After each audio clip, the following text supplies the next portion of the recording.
Hey, welcome back to True-Moto-Resto, and this video was going to be a bit of a preview of an upcoming restoration. I've just got back from a road trip and picked up a couple of bikes. Let's see what I got.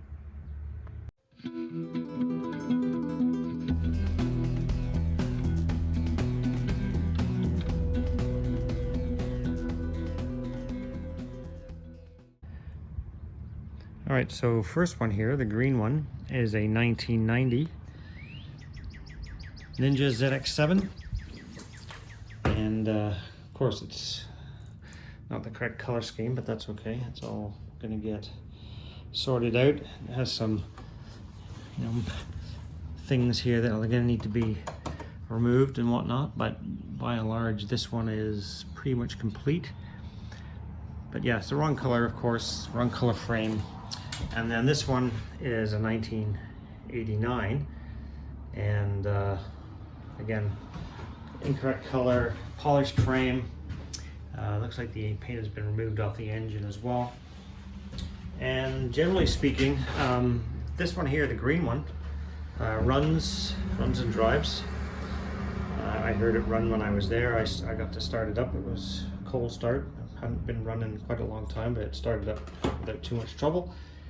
And then this one here, this one hasn't run in, I think the guy said, at least 10 years.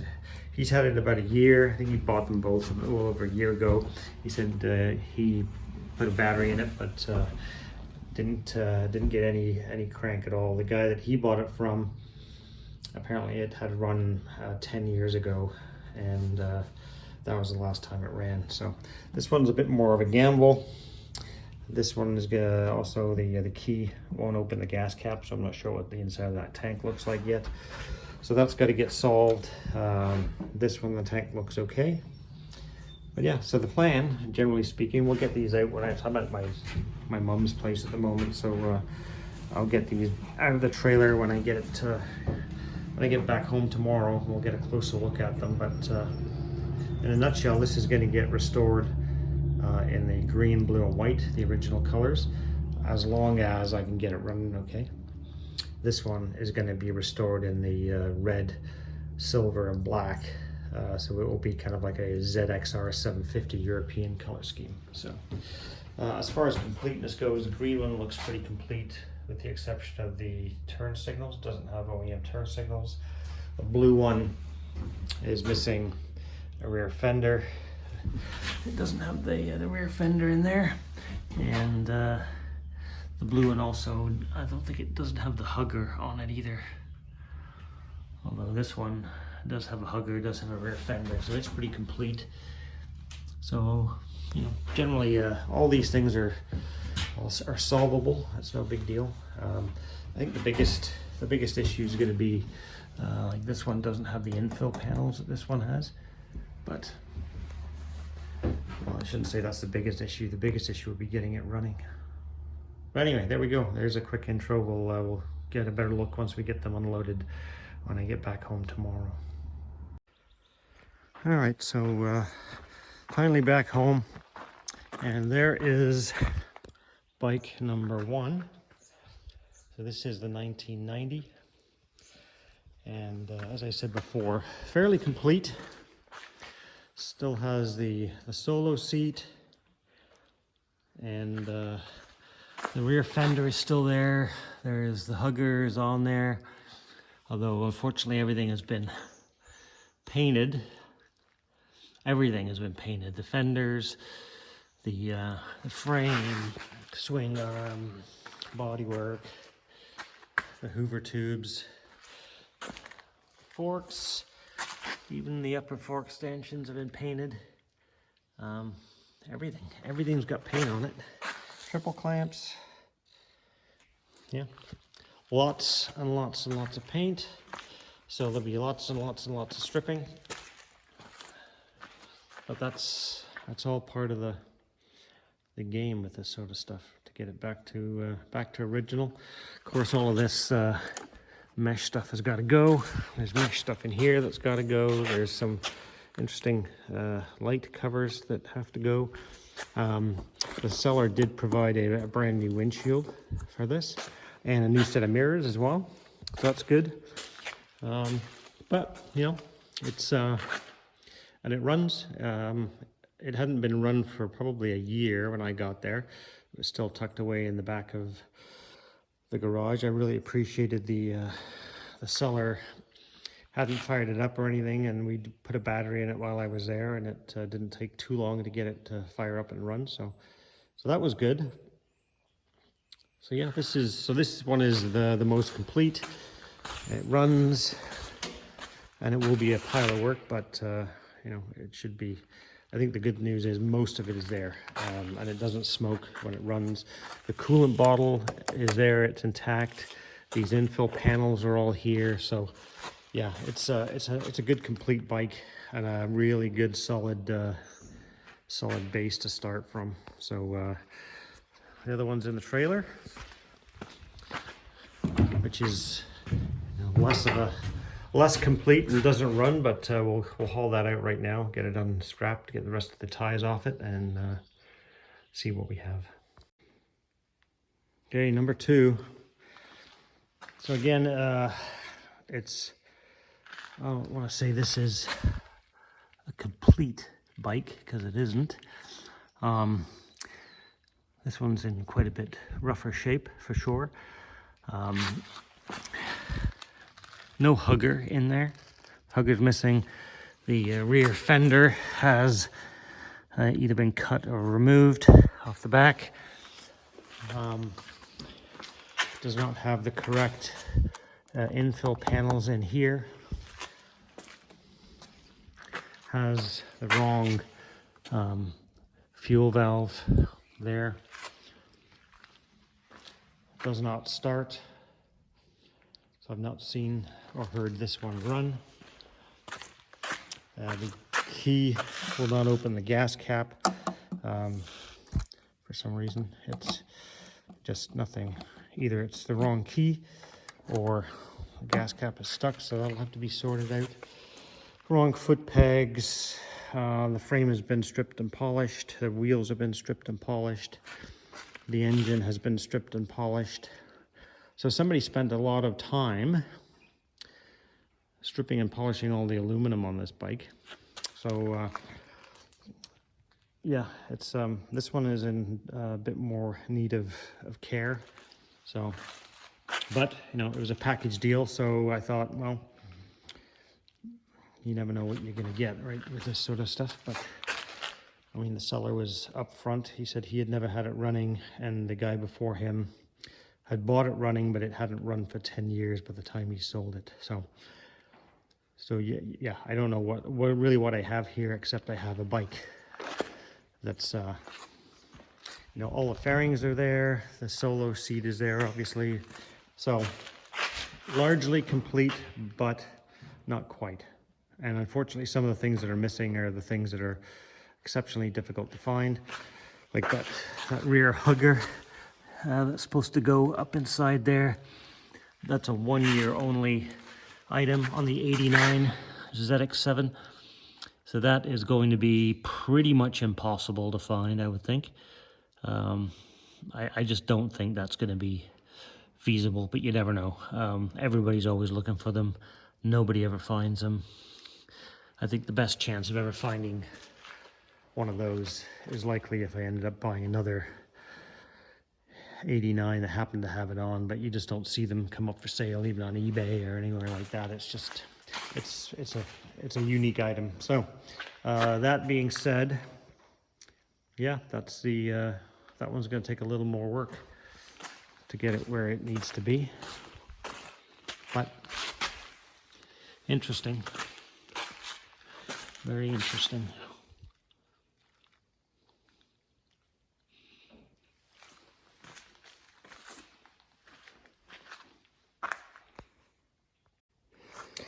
All right, so I had to drill the lock out of this.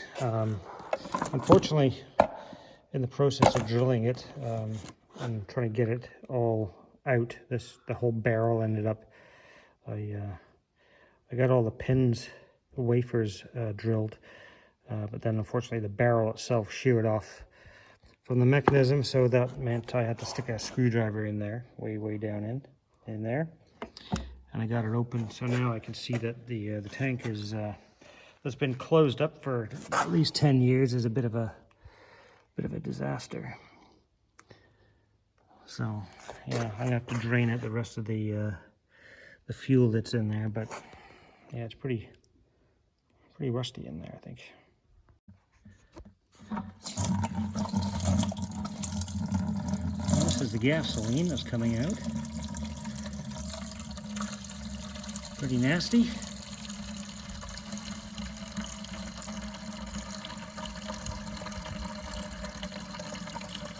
That's what 10-year-old gas looks like. Might even be older. So I just got these up to the shop, and my cardio is in really bad shape. My son and I pushed these up a fairly steep hill to get them up here, even though this one's running. The grass is kind of wet here, and it's going to be wet for the next few days. So I thought, well, we'll push them up now. And I mean, it's a gradual slope, but it's a long way to get up here. This is the second floor of my garage, so it's boy, my lungs were burning pretty good by the time I got the second one up. But anyway, I'm almost fully recovered from that, and thought I'd do just a quick addition to the video in better light, and talk about some of my challenges, my patience type of challenges, which, as I've said before, I'm patient from the point of view I can work on a project like my Skull Bandit for a long time and pick away at it and blah blah blah.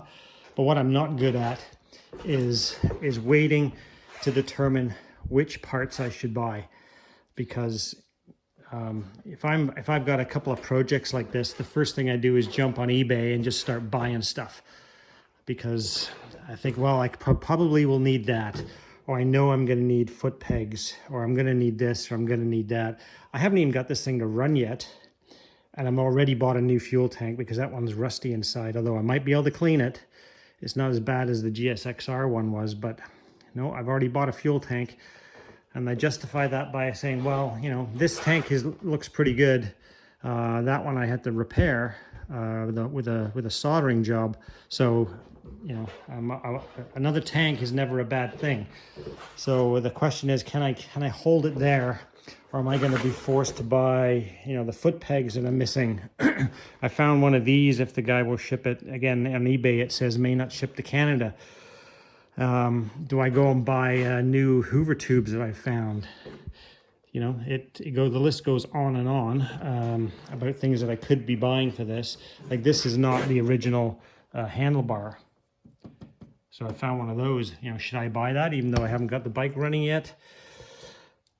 You know, and usually my lack of patience ends up costing me money in the long run. I don't know. It's just one of those things. I'm not good at it. I'm not good at patience. I need to correct one of these. I found a couple of those on eBay. So yeah, I don't know. That muffler looks like crap. I found an inexpensive replacement for that. So yeah, I don't know. We'll see. I think I'm not going to be able to restrain myself. I have these visions of when I'm going to need it eventually, and then I'll go to find it, and then everything's gone, and I can't get what I need. You know, I'd rather, I guess, deal with the overage on the expense side than be left without it. But yeah. Anyway, so there you go. There's the there you can see them in the light. I mean, this so things that I've seen since I showed you earlier in the video. You can see down in here, there's been, you know, fairing repairs, which looks like somebody's used epoxy with fiberglass mesh in there. Again, this is not unusual stuff to find on the old bikes. So that's, you know, that's not unusual. These fairings, so far from what I can see, don't look too bad. You know, the paint job isn't even a bad paint job on this. It actually looks a reasonably good quality paint job, though it's the wrong color. You know, this one has a lot more issues, a lot more going on, aside from the fact that you know, it doesn't run. Inside, if you look underneath the inside here, so I get this seat off.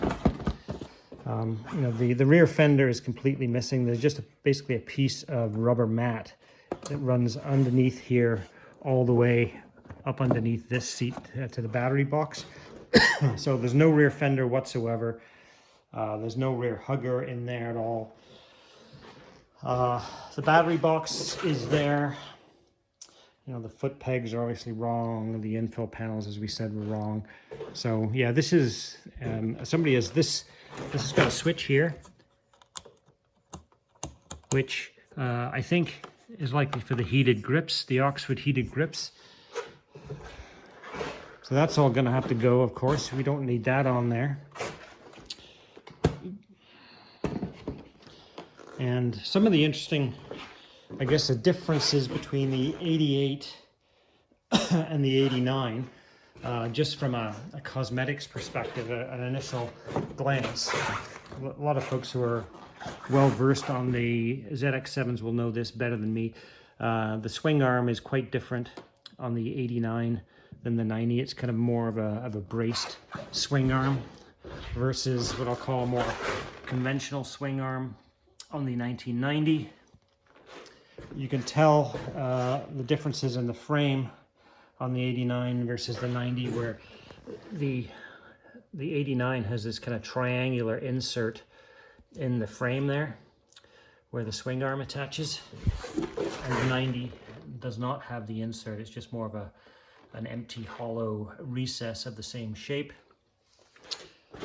I'm guessing, assuming these are all original, the main radiator on the 1990 is a much longer radiator.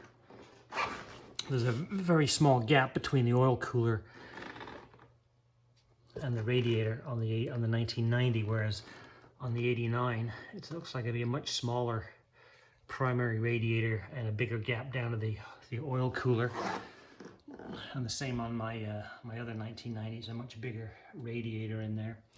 So yeah, those are some of the more obvious differences. Of course, the paint jobs on the two are in the 89 and the 90 are similar, but not the same. On the 1990, they had this blue decal on the upper fairing. On the 89, though obviously these are not original paint, there is no blue decal on the 89.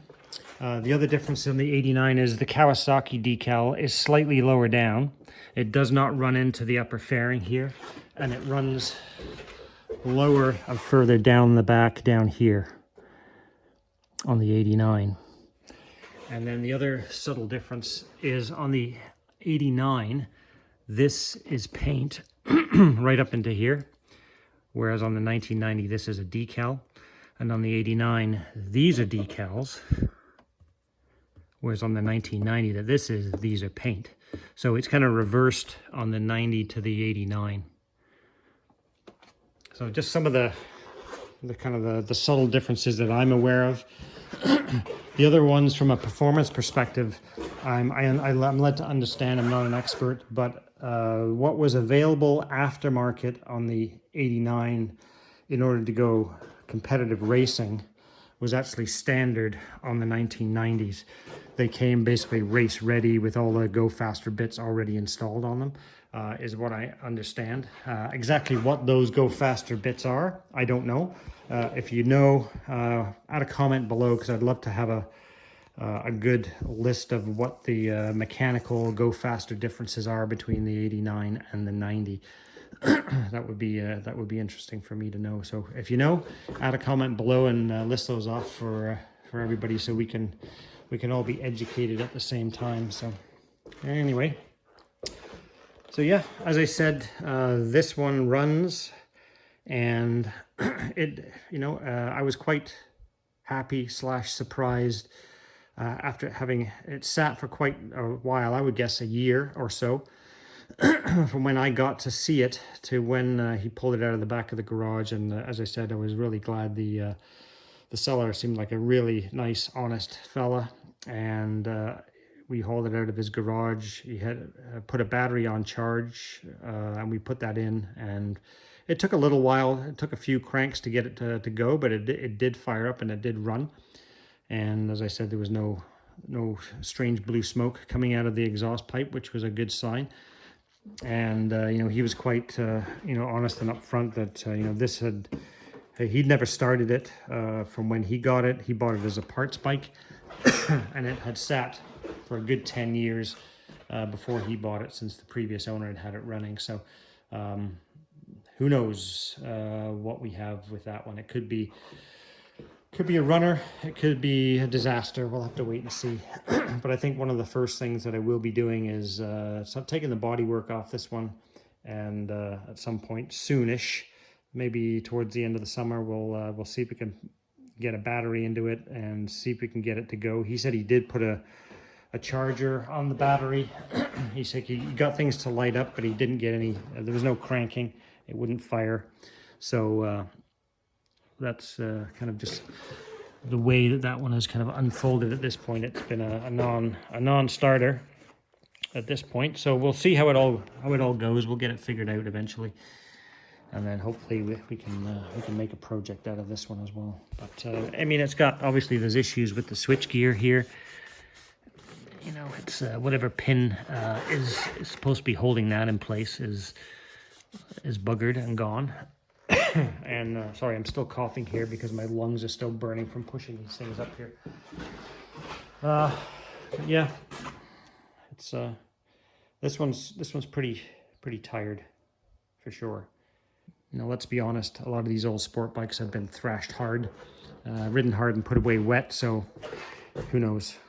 But you know, having said that, you know, somebody loved this bike enough to polish the frame and do this, that, and the other thing to it, but that you know, that doesn't necessarily mean it was mechanically well looked after, does it? So we'll see. But anyway, I've rambled on enough for this video. So these are going to be projects for this coming fall and winter. And so if you're looking forward to seeing another ZX-7 or 2 get restored, then tune in. As I said, that's going to be red, silver, and black. It's going to be done as a ZX-750 because I've already got one in this color. Why do I need 2? So that's going to get a different color scheme, and this will be the 89 version of that color scheme. So at least that way I'll have kind of the 89 and 90 in the green, white, and blue livery, and then I'll have this one in the alternative red ZXR livery. So that's the plan. Stay tuned for that. And at some point earlier than that, we'll try to get this one fired up and see what kind of a bike I bought for myself. And in the meantime, I'm going to try to do some sort of restraint on my expenditures on eBay. But well, I'm not sure how successful I'm going to be with that. So yeah, there you go. Tell me what you think in the comments below. Should I just go to town and start buying parts for that thing, or should I be smart, sensible, and restrain myself until I know what I've got myself into? You know, I could waste, you know, quite a few $100s buying small parts for that bike, and it could be banging and smoking, and I don't know how available engine parts are for some of these older bikes, but I do know that crank bearings for those are basically like hen's teeth. You really can't find them. One of the more rare components that you need to find for a ZX-7 engine are crank bearings. So yeah, there's a lot of things that are not easy to get anymore for these old Kawasaki's. So anyway, stay tuned for more as we head through the summer, and thanks for watching.